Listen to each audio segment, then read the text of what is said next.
Welcome back mga ropa, kwentuhan muna tayo. Pag-usapan natin na napakagandang laban sa pagitan ng kupunan ng Meralco Bulls kontra sa kupunan ng Magnolia Hotshots. Do or die game mga ropa, semi-final spot ang nakasalalay dito sa game na to. At hindi tayo binigo ng dalawang kupunan na to mga ropa dahil talagang nagmakmakan sila hanggang doon sa may dulo. Umabot pa nga sa overtime ang game na to mga ropa, sobrang ganda ng laban sa pagitan ng dalawang kupunan. Ngayon mga ropa, dito nga sa video na to, iisa-isa na tihimay-himay natin ang discarding ginamit ng dalawang kupunan mga ropa. Ngayon ito ang game analysis at breakdown sa do or die game. Naghahanap ng semi-final spot ang dalawang kupunan. Simulan na natin to. Okay game. Ngayon mga ropa, dito tayo magsimula sa may third quarter. Wala ng 3 minuto, natira na sa may third at kitang-kita natin tablado ang laban na all 67 ng score. Naging di kita at bakbakan nga talaga ang laban dito sa may do or die game. At dito nga mga ropa ang nangyari. Bola ng kupunan ng Meralco. Drive and kick play ang ginawa dito ni Paulo Papunta kay JB Mocon mga ropa at naging successful yan dahil open na open si JB Mocon dito sa may left side corner 3-pointer. At pumasok ang 3-pointer dyan JB Mocon mga ropa, Chris Good. Samantala mga ropa, pumunta naman tayo sa possession ng kupunan ng Magnolia Hotshots. Gumamit ng screen dito si Paulie. Nahuli dito yung defender niya mga ropa dahil sa may screen, sa may step back perimeter jumper. Ang pinakawalan dito ni Paulie, top shot yan pero still pumasok para kay Paulie, easy money. At sa pagkakataon na to mga ropa ang nangyari nung si Mark Barroca naman ang bayawang ng bola. Nung napaswitch dito yung import na si Jones na ang kupunan ng Meralco Hotshots mga ropa, kinapitalize ni Mark Barroca. Inatake niya ang depensa mga ropa at naging successful din yan dahil nakapag-convert ng easy 2 points dito si Barroca, Chris Good. Nagmintis ang tirada dito ng Meralco Bulls mga ropa bago matapos ang third quarter at ito na nga nirereklamo ng Magnolia Hotshots throughout this game. Natawagan ng charging foul dito. Si Ian Sanggal ang mga ropa at si Coach LA ay talagang laging galit na galit pagka may tinatawag o may pimbitibito ang referees dahil daw dinadaya sila mga ropa. Ganyan lagi ang reaksyon ni Coach LA. Pero eventually nung challenge siya ni Coach LA mga ropa, talagang nanatili ang call ng referees na charging foul daw talaga mga ropa. Sayang nga lang, hindi pumasok ang perimeter jumper dito na buzzer beater sana sa may third quarter. 72-70 na tapos sa third quarter mga ropa. May baon na 2 puntos sa kalamangan ng kupunan ng Magnolia Hotshots pagpasok ng fourth quarter. Pagbubukas ang fourth quarter mga ropa, nagkaroon isolation play dito si Paulie. Yun nga lang, natirada ng tapal dito itong si Paulie, mintes ang kanyang tirada. At si Chapman mga ropa, pumose na naman doon sa may ilalim. Malupit talaga sa mga post move doon si Chapman mga ropa. Nakapag-convert na naman siya ng 2 points, Benamano, dito sa may fourth quarter.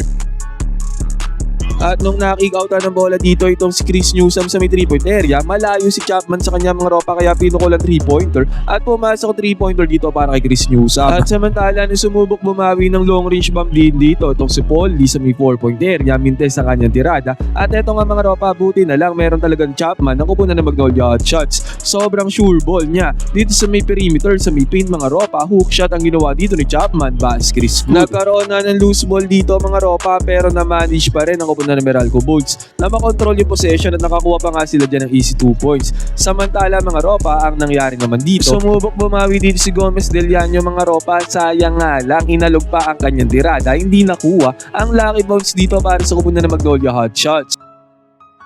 At ito ang masaklap para sa kupunan ng Magnolia mga ropa ang nangyari dito. Umatake itong si Jones at napanis niya dito ang depensa ni Chapman. Pumasok na ang tirada, may kasama pang foul. Kita-kita nga natin mga ropa, nagtataka na naman dyan si Chapman kung bakit pinutuan siya ng referees. At doon sa bonus free throw mga ropa, mintes ang tirada ni Jones pero nakuha ng kupunan ng Meralco Bulls ang offensive rebound mga ropa at sa offensive rebound pa na yan ang nangyari. Bumukol dito ng deep 4-pointer, contested pa yan tong si Chris Newsome at pinanis niya ang depensa dito ng kupunan ng Magnolia Hotshots. Grabing 4-point shot ang pinakawalan dyan ni Chris Newsome mga ropa kaya sa isang ilap naging 83-76 ang score. Lumabas sa 7 points sa kalamangan ng Meralco Bulls. Pero nung nireview ng referees mga ropa, nakatapak pala si Chris Newsome dito sa may 4-point line mga ropa kaya 3-pointer lang ang kanyang naging attempt. At si Chapman mga ropa sa wakas na pamintes din dito ng depensa ni Jones. Mintes ang tirada dyan ni Chapman, yun nga lang. Mintes din ang tirada ng kupunan ng Meralco Bulls dito sa may top of the key 3-pointer. Pero nagpunta ulit ang kupunan ng Magnolia Hotshots kay Chapman mga ropa at kitang-kita natin napakagandang galaw ang ginawa dyan ni Chapman. Para siyang si Tim Duncan mga ropa, basic na galawan pero sobrang effective at nakakascore talaga ang kupunan ng Magnolia Hotshots sa katauhan niya. Cut naman dito ni Jones doon sa migit na mga ropa, contested shot yan ni Chapman pero nakapuntas dito si Jones, bumawi siya kay Chapman. At eto nga ulit mga ropa, nagpunta na naman ang kupunan ng Magnolia Hotshots kay Chapman mga ropa at ganun ulit ang ginawa dito ni Chapman. Kahit nga daw mobile team dyan ang kupunan ng Meralco Bolts, napakaganda fadeaway jumper ang ginawa din ni Chapman mga ropa, pumasok na naman. One man team dito ang kupunan ng Magnolia Hotshots at puro sa katawan ni Chapman sila nagpupunta. At after pa nga niyan mga ropa, napakagandang depensa pa ang ginawa dito ng kupunan ng Magnolia Hotshots mga ropa at dahil dyan napunta sa kanilang possession, sayang nga lang hindi sila nakapag-convert ng puntos dito sa open 3-pointer. 84-81 pa rin ang score dito mga ropa, lamang pa rin dyan ang 3 puntos sa kupunan ng Meralco Bolts. 4 na minuto may get na natitira dito sa may 4th quarter. At sa pag-atake dito ng kupunan ng Meralco Bolts mga ropa, ang nangyari na foul sila dito ni Chapman mga ropa pero galit na galit dyan si Chapman at ini-insist niya na hindi niya na foul dito ang kupunan ng Meralco Bolts. Kitang-kita naman natin na galit dyan si Chapman. Nakapag-convert ng isang free throw dito si Jones mga ropa. Ngayon pumunta na tayo sa possession ng kupunan ng Magnolia Hotshots. Napakagandang ikot at relocation ang ginawa dito nitong si Jerome Lastimosa at napakagandang pass din ang ginawa din ni Mark Maroca. Open si Jerome Lastimosa, pumasok ang clutch 3-pointer mga ropa, basket is good para kay Jerome Lastimosa. Halimaw na halimaw si Jerome Lastimosa dito sa game na to mga ropa at after pa nga niya nung nakuha niya sa mid-depensa itong si CJ Cancino. Iniwanan lang na mabilisan dito ni Jerome Lastimosa itong si CJ Cancino at nakapag-convert siya ng puntos mga ropa. Sumabit pa si CJ Cancino, pumasok ng tirada, may kasama pang foul. Nakapag-convert pa nga ng free throw dito si Jerome Lastimosa mga ropa at kilig na kilig dito ang asawa at girlfriend yata to ni Jerome Lastimosa. Kaya sa isang iglap mga ropa, naging 87-85 ang score na pangawakan bigla ng kupunan ng Magnolia Hotshots sa kalamangan. Wala nang 3 minuto ang natitira dito sa crucial 4th quarter. Pagbigay naman ng bola dito kay Jones mga ropa, contested shot din ang ginawa dito ni Jones. Sobrang effective din talaga ng import ng kupunan ng Meralco Bolts. Talaga nakikipagbakbakan siya kay Chapman mga ropa. Pero si Mark Maroca ay nagmintes dito. Nakuha naman ang kupunan ng Magnolia Hotshots sa offensive rebound. Yun nga lang, good defense ang ginawa nila dito against kay Ian Sangalang. Mintes ang tirada dito ni Ian Sangalang. At napakagandang depensa naman ang ginawa ng Magnolia Hotshots sa possession na to ng kupunan ng Meralco Bolts. Yun nga lang, bumawi din na magandang depensa dito ang kupunan ng Meralco Bolts sa possession naman na to ng kupunan ng Magnolia Hotshots. Pero sa pagkakataon na to mga ropa, Chris Newsome, Mr. Clutch mga ropa ay nagkaroon ng open perimeter jumper at na-convert yan ni Chris Newsome, basket is good. At dahil dyan ang pangawakan ng Meralco Bolts sa kalamangan 89-87, wala nang 1 minuto ang natitira dito sa crucial game na to. At sa possession ng Magnolia Hotshots mga ropa, ang nangyari napakagandang play. Hand of play dito papunta kay Jerome Lastimosa dahil sa hand of play na yan.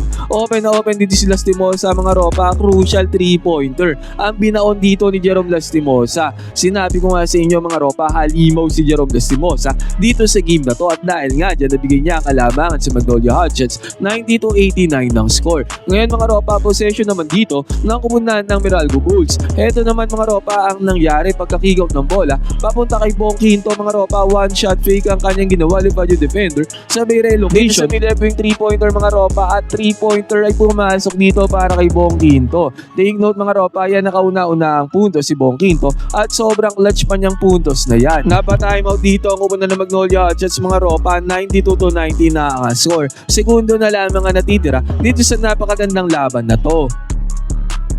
Ngayon mga ropa, crucial possession para sa kupunan ng Magnolia Hotshots dahil nga lamang ng 2 puntos ang kupunan ng Meralco Bolts. Ang nangyari dito mga ropa, pagkabigay ng bola kay Jerome Lastimosa, multiple screens ang kanyang dinaanan dito sa may right side corner 3-pointer at eventually nakawala din si Jerome Lastimosa mga ropa at nakapag-convert siya ng easy 2 points doon sa may ilalim. Kahit na may close out doon sa may ilalim mga ropa, nakabawi dito ang kupunan ng Magnolia Hotshots sa pangunguna syempre ni Jerome Lastimosa.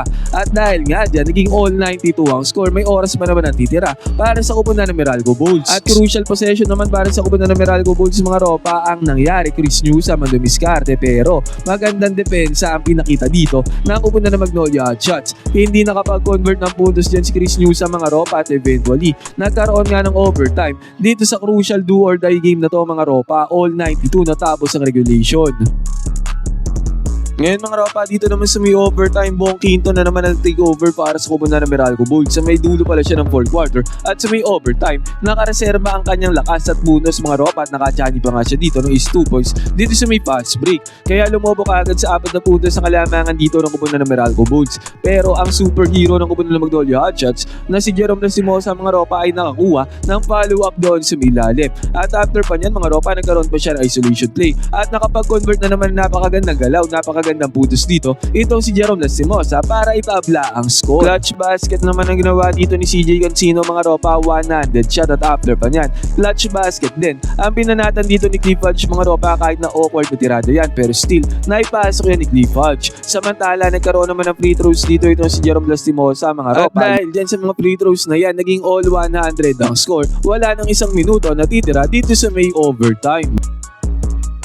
At eto na naman mga ropa, Bong Quinto na naman ang tumirada, clutch shot na naman, napakahirap na tirada pero still pumasok para kay Bong Quinto. Samantala si Jerome Lastimosa naman ay nagpunta ulit dun sa may free throw area. Yun nga lang ang unang attempt dito ay nagmintes para kay Jerome Lastimosa. Yung pangalawa naman ay pumasok. Kaya ang score dito mga ropa 102 to 101, 23 seconds na lang ang natitira dito sa may game na to. Naging free throw game ang nangyari mga ropa. CJ Cancino nagkaroon ng isang free throw dito, pumasok pero yung pangalawa mga ropa ay nagmintes para kay CJ Cancino. Samantala another free throw na naman para kay Bong Quinto mga ropa at isang free throw ang kanya napasok dahil dyan naging 104 to 101 ang score. At eto mga ropa, possession dito ng kupunan ng Magnolia Hotshots sa kanilang hero na si Jerome Lastimosa nag-awak ng bola. Napakagandang galaw na ang ginawa din ni Jerome Lastimosa mga ropa, yun nga lang sayang nag-turnover siya dito sa may ilalim. Tira na sana mga ropa pero pinasa pa ni Jerome Lastimosa at yan ang costly turnover na ginawa niya dito sa may overtime at eventually natapos ang game sa score na 105 to 102. Nalagpasan ng kupunan ng Meralco Bulls ang kupunan ng Magnolia Hotshots. Kupunan ng Meralco Bulls sa may semifinals mga ropa at kakaharapin nila doon ang mananalo sa Talk NLEX versus NLEX Road Warriors. Magandang laban ang pinakita dito ng kupunan ng Magnolia Hotshots mga ropa, syempre lalo na si Jerome Lastimosa. Sayang lang talaga yung costly turnover niya doon sa may dulo na pantablasan na sa laban. Ngayon mga ropa, ano masasabi nyo sa napakagandang laban na to dito sa may quarterfinals? Pwede kayo mag-comment dyan sa bang opinion, magkwentuhan tayo.